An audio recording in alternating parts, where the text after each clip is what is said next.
Have you ever felt time stop, not in awe or joy, but in dread? That split second when something ordinary twists just enough to become wrong. That was what Jenny Sodder felt on Christmas Eve 1945 at exactly 12:47 a.m. The Sodder household had gone quiet. The fire in the hearth had dwindled to a low amber flicker.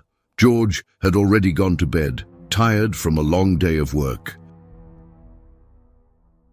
9 of the 10 Sodder children were in the house, most already asleep, some upstairs, others nestled on couches and rugs after an evening of holiday cheer. Only Sylvia, the youngest, was in her crib, her soft breathing blending with the ticking of the wall clock. Jenny had just put away the last dish when the phone rang. It was a sharp sound in the silence, unnatural and cold. She hesitated. Who would call at this hour on Christmas Eve? She picked up. At first, all she heard was static, like the crackling of firewood under wet bark. Then a voice, a woman's voice, laughing softly. Not joyous laughter, but the kind that dances at the edge of hysteria. Is this Mr. Sullivan's residence?" the woman asked. Jenny frowned. "No, you've got the wrong number." But the woman didn't hang up. Instead, she began naming names, strange ones. Leon, Althea, Margie. Her voice seemed far away, as if submerged in water. Then came a low, rhythmic sound, like breathing or whispering behind her. Jenny opened her mouth to speak again, but the line cut dead. She stood there, staring at the phone. Something in her gut twisted. She turned, eyes scanning the dark living room, and for the briefest moment, just before the light bulb above her dimmed and flickered, she thought she saw movement at the window. A shadow, too tall to be a child, too still to be wind. She told George about the call. He dismissed it, saying someone must have been drunk, but Jenny couldn't shake the feeling. She checked on the children, kissed each one's forehead. Louis, asleep on the couch. Martha and Jenny Jr. curled up together. The tree lights blinked, gently casting red and green shadows across their faces. Then she noticed something strange. The front door was unlocked. That was unusual. George was meticulous about locking up. She checked again, then noticed something else. The ladder. The one always kept propped against the side of the house. It was gone. Her unease deepened. By 1:15 a.m., she had returned to bed, though sleep never came. And at 1:30, the sound of something hitting the roof jolted her upright. A loud, sudden thud, like a heavy sack dropped from above. Then, silence. She waited. Nothing followed. Minutes later, the scent of smoke reached her nose. The fire moved impossibly fast. Within minutes, flames were clawing through the hallway, devouring the staircase. George screamed for the children upstairs. He smashed windows trying to reach them, slicing open his arms. Jenny wrapped Sylvia in a blanket, sobbing. But the ladder, it was gone. He ran to the water barrel to douse the flames. It was frozen, solid. The phone line was dead. He tried to drive the trucks forward to climb into the second floor. Neither started, despite working perfectly that afternoon. Inside, above the flames, the children screamed. Then, silence. By sunrise, the house was ash. Authorities declared it an electrical fire. The family was told the children had died instantly, but George and Jenny noticed something chilling. No remains. Not a single bone. Experts told them bones would have survived even the hottest house. Fires. But here, there was nothing. Just scorched earth. As days passed, strange details surfaced. A telephone repairman said the line had been cut, not burned. A neighbor claimed she saw people throwing something into a car that night. A bus driver said he'd seen flames around 1:45 a.m., before the fire had officially started, and that call never left Jenny's mind. 2 weeks after the fire, Jenny dreamed of the children, standing outside the home, looking in, their faces pressed against glass, eyes empty. In the dream, she screamed, but no sound came. Behind the children, something moved. A shape in the shadows, tall and twisting, watching them, keeping them still. She began sleeping in her day clothes in case she had to run again. One night, she awoke to footsteps outside. George ran out, rifle in hand, but found nothing. Just footprints in the snow, barefoot, small, leading away from the ruins of the house into the woods. They rebuilt the house. They tried to move on. But Fayetteville didn't forget. Rumors spread that George had enemies, that he had crossed the wrong people, that he had seen something. Jenny stopped answering the phone. Because every Christmas Eve for years after, the phone would ring, always at 12:47 a.m., always silence or laughter or the sound of children crying far, far away. If you ask the older folks in Fayetteville about the Sodder case, some will still lower their voices, not because they fear judgment, but because they fear being heard. There are names that never leave their lips, places they never revisit. And stories they only whisper when the wind is howling loud enough to drown them out. One of those stories begins with a ladder. After the fire, George retraced every inch of the property. He found the family ladder, not burned, not damaged, carefully placed behind the house, over 70 feet away, tucked beneath a thicket of blackthorn bushes. It made no sense. George hadn't moved it. No one had. And yet there it was, as if someone had used it and deliberately hidden the evidence. But the ladder wasn't just missing that night, it was essential, because that night the staircase inside the house had burned first, faster than it should have, like it had been soaked in something flammable. Investigators blamed faulty wiring, but George had upgraded the electrical system himself. And when he tried to tell them about the ladder, about the way his trucks had mysteriously failed, the sheriff waved him off with a pitying look. It wasn't until a year later that Jenny heard about the other house. It was an old coal miner's shack, abandoned decades earlier on the edge of town. Locals called it the Hollow House, said it was cursed, that people who stayed there too long started hearing things, whispers, scratching beneath the floorboards, footsteps in the attic. But what caught Jenny's attention was a rumor about its stairs. A woman who had squatted there during the Depression told a priest that she had found symbols carved under the staircase, like letters or runes. She said she dreamed of being dragged into the basement by children with burned faces. That the next morning she woke up covered in ash and bruises. That staircase was removed soon after and donated to the Sodder home during its renovations in 1942. Jenny didn't remember that detail until much later, when she visited the property where the Hollow House once stood. There was nothing left now but foundation stones and a sunken corner where the basement had been. But standing in that depression, Jenny felt cold, not wind, something else, and she wasn't alone. A boy, no older than 12, stood on the far edge of the lot, dirty blonde hair, a plaid shirt, silent. She called to him. He didn't move. Then he turned and walked into the woods, vanishing without sound. Back home, Jenny began digging through the house's old blueprints. She compared the layout of their home to the shack. The measurements matched too closely. The stairs, the archways, even the window placements.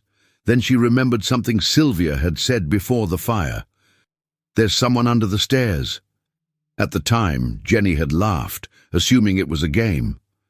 But now, George, for all his rational mind, began to break. He started keeping a journal, mapping out every detail of that night. The time the trucks failed, the sounds on the roof, the call, and always the ladder. He wrote that he had begun seeing things in the woods at night. A man in a long black coat, children standing in still circles, and once something crawling up a tree, backwards.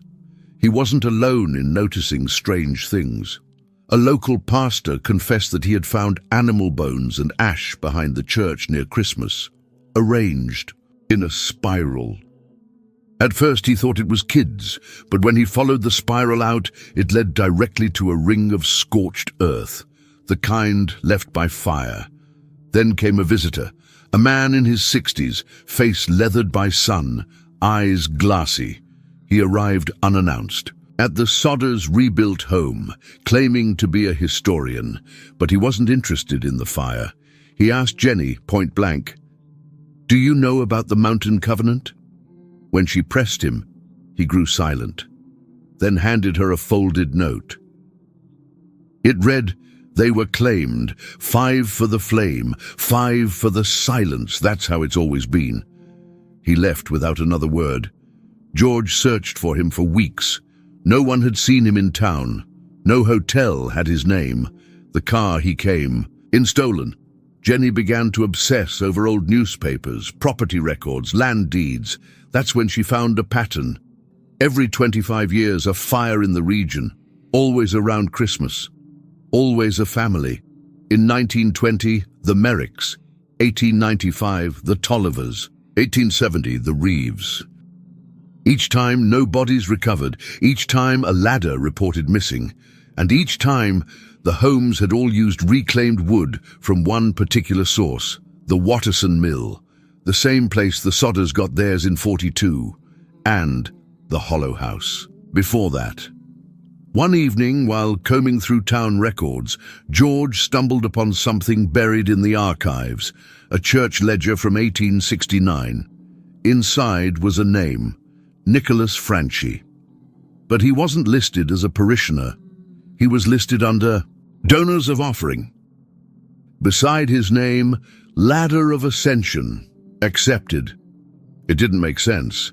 Nick Franchi had only been in George's life since 1943, a business associate, a fellow Italian immigrant. But the name, the handwriting, the dates matched perfectly, as if he'd been around for much, much longer. Jenny's dreams worsened. Now she saw the staircase descending endlessly, each step carved with names, hers, George's, the children's. And below, a door that pulsed like a heartbeat, from behind which came whispers in familiar voices. One night, she woke to find Sylvia sleepwalking, whispering, "We're not all gone yet. They're still hungry." George began building a vents, not to keep people out, but to keep something in.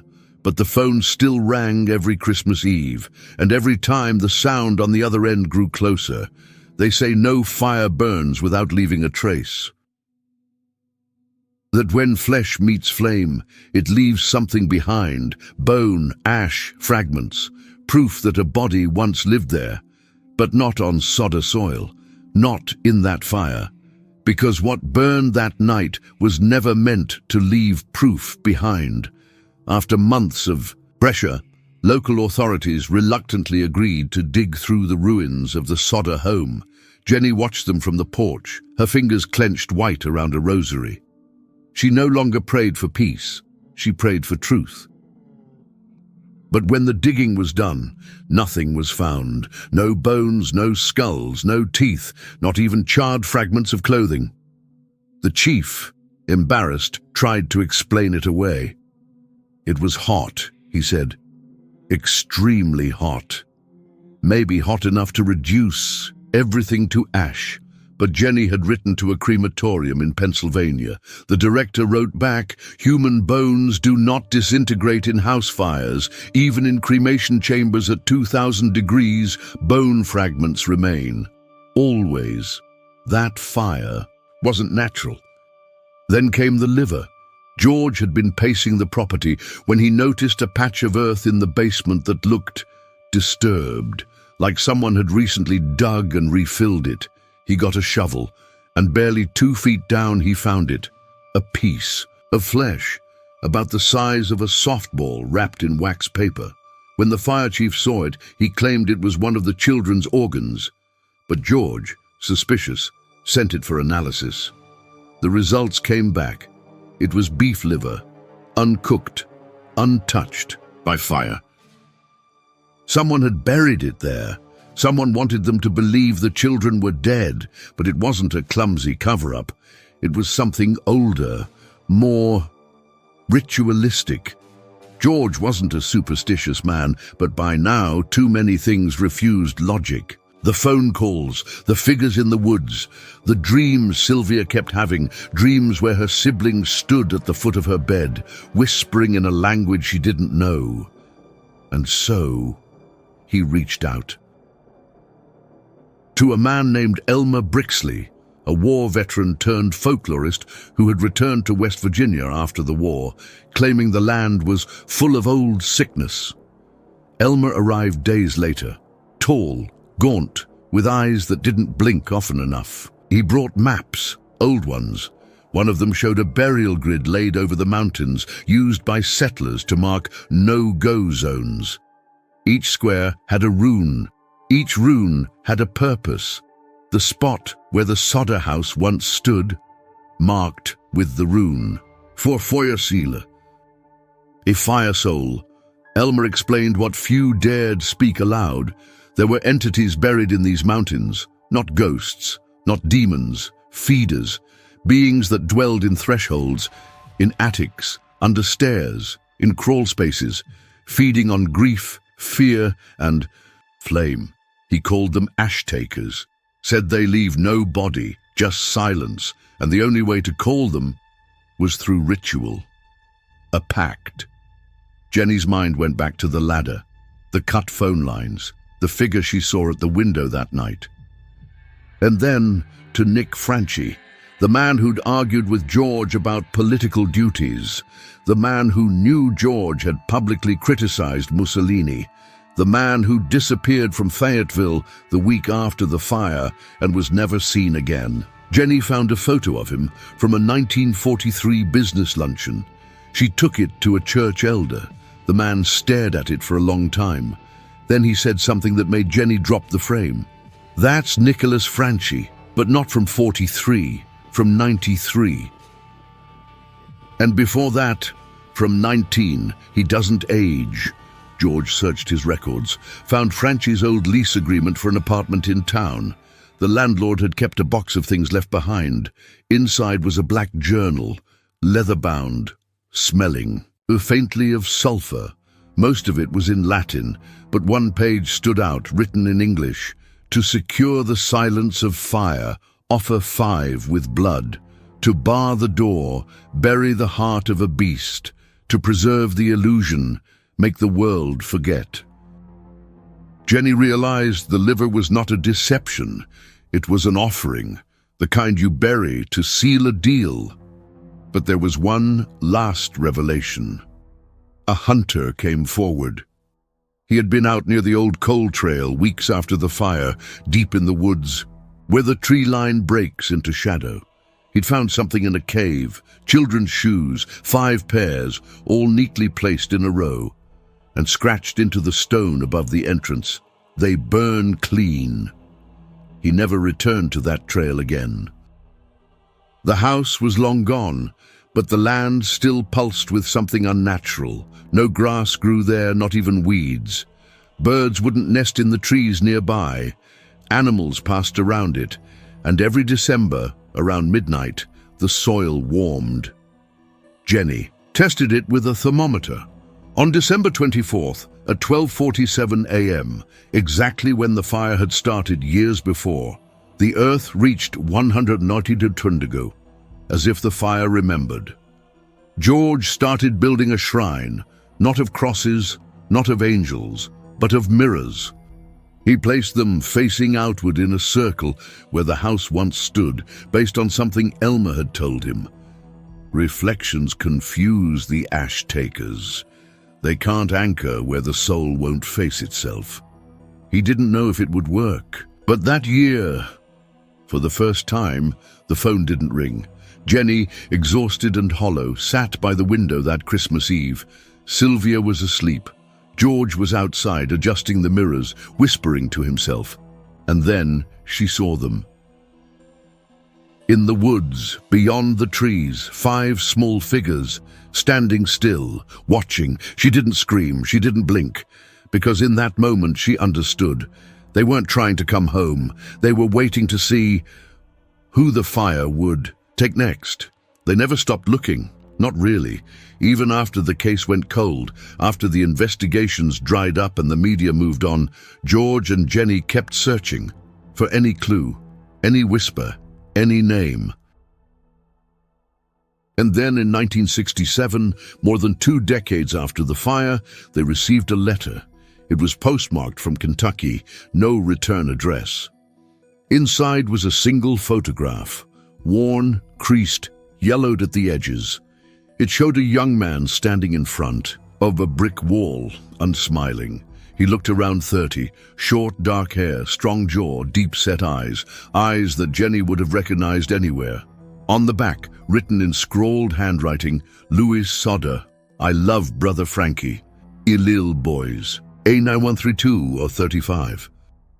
There was no explanation, no follow-up, just the photo, but it changed everything. Jenny showed the picture to a private investigator named Frank Mattison, a quiet man from Wheeling with a reputation for finding people no one else could. He studied the photo for a long time. Could be your son, he said, but I need more. So George sent him to Kentucky. Mattison was last seen in a diner outside Grayson, asking questions about rural communities in the hills. He never came back. Weeks passed. Then months. George contacted the local sheriff. They found Mattison's car, abandoned on a dirt road near Olive Hill. His notebook was inside, along with a single audio cassette. The tape contained only one thing: footsteps on gravel. Then a low voice whispering, and finally a child's voice, hollow, repeating the words, "We remember the fire." The case was closed again, but George didn't stop. He started digging into the communities outside Grayson, tiny, off-the-map places where names weren't listed and records didn't exist. He heard whispers of a valley where children never aged, where visitors were turned away by men with lanterns, and no faces. And then there was Mead's Hollow. No roads led there, just a trail through forest and fog, marked only by a tree with 5 broken branches, each carved with a child's name. Locals said those who walked that trail often came back, changed, or didn't come back at all. George went alone. What he found, he never spoke of, not in detail, but Jenny said he returned different, quieter, eyes darker. At night, he sat by the window for hours, whispering names, his children's names, over and over like a prayer. Sometimes he wept, other times he smiled, as if part of him had accepted something inhuman. Then he built a second shrine, this one hidden deep in the forest. No one ever saw it but him, not even Jenny. But when he died in 1969, a map was found in his coat pocket, the location marked with a single word: still. Meanwhile, rumors about the man in the photograph spread. Some said he had been seen in Ohio, wandering aimlessly down Route 23. Others claimed he was in Arizona, preaching about the return of the burned. But the most disturbing account came from a nurse in a mental hospital outside Louisville. She described a patient who came in under the name Louis S. in the early 70s. He never spoke, just sat in his room, drawing endless pictures of a burning house over and over. The nurse swore she saw him levitate once. She quit the next day. Jenny sent letters to every institution she could find. Most were ignored. Others denied knowing anything. But one envelope came back, unopened, marked, "Return to sender, addressee no longer human." Jenny burned it without opening it. She started seeing shadows again, figures in mirrors. The scent of smoke in her bedroom at night. Sylvia, now a teenager, began sleepwalking again. Woke up one morning standing in the center of the old foundation, barefoot, eyes wide open, whispering, "I saw Louis. He's still burning." Around that time, the billboard went up. George had it built before his death, a massive sign just off Route 16 with the faces of the 5 missing children and bold letters. "What happened to our children? We still seek the truth." For decades, it stood like a monument of grief, but stories began to grow around it. Travelers claimed that if you stared at the billboard for more than a minute, you'd hear voices, children crying, laughing, or calling your name. One trucker said he saw a girl walk out of the billboard and into the woods. When he followed her, he vanished for 3 days. Came back blind in one eye, screaming about fire under the trees. The billboard became a landmark, a warning, but also a magnet. People began visiting it on purpose. Paranormal investigators, teenagers looking for a thrill, occultists. One group claimed to perform a ritual beneath it. They live-streamed the whole thing. The next day, 2 of them were dead. One had carved. They took her back into his own chest. The third refused to speak again. Jenny saw it on the news and didn't flinch. She just whispered, "They're close now." That winter, she found Sylvia in the attic, painting symbols on the walls, not copying them.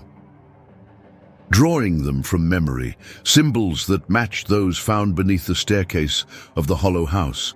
Sylvia said she'd seen her brother again, said he was smiling this time, but his eyes weren't his anymore. A friend of the family visited. That year, he brought a medium. The woman barely entered the house before she stopped. "There's something here," she whispered. "Something bound, and something watching."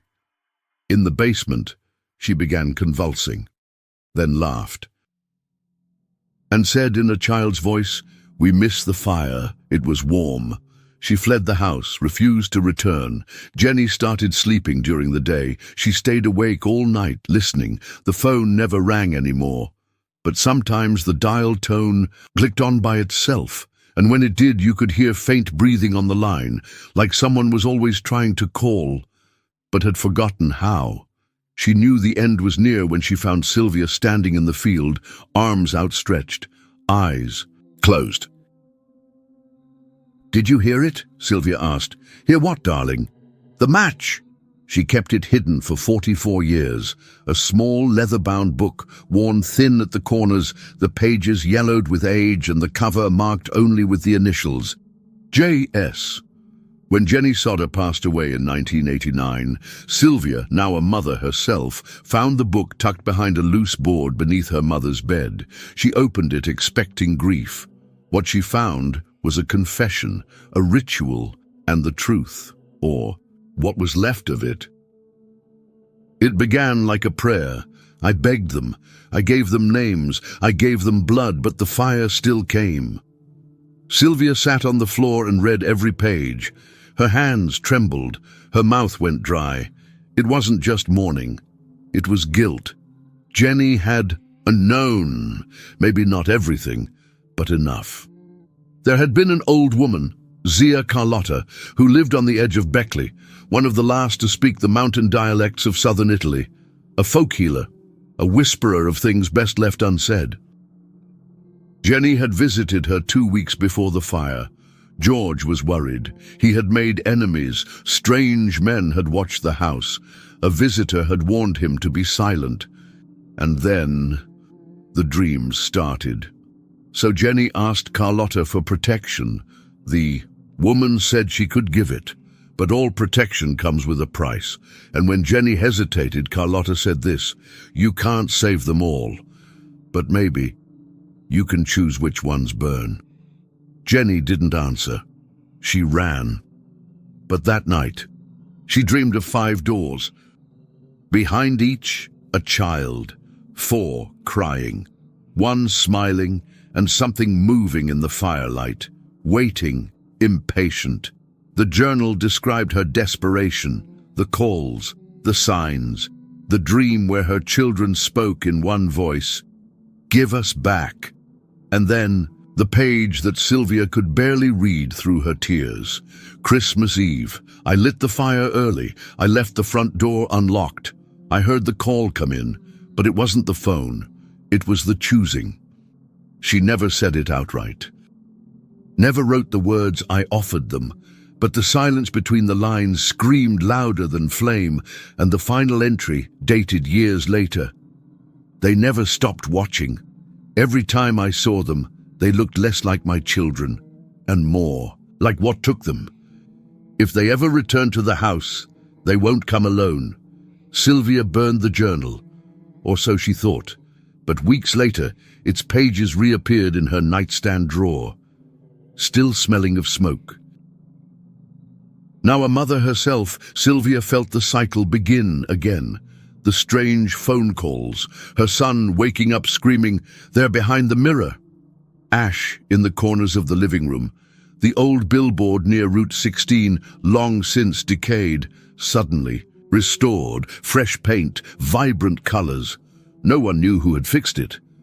But now, the eyes of the children seemed to follow every car that passed. Paranormal investigators returned to the property. The brave ones camped overnight. None made it past midnight. One man left shaking, eyes bleeding from burst vessels, repeating the words, "The fire's not over, it just moved. The land remains cursed. Every year on Christmas Eve, the ground warms. And on that night, if you're anywhere near Fayetteville, you might hear children laughing in the woods, not playing, mocking, their voices layered, too deep, too many. And if you answer, they might think you're part of the pact." There's one last photo in the family archive, unlabeled, 5 children. Standing by a tree, smiling, but behind them in the shadows a tall figure with no face, arms outstretched, a staircase behind him leading into darkness, and scratched into the bottom corner, "It's still your turn." So remember, when the fire comes, it won't want your home, it won't want your life, it'll want your choice.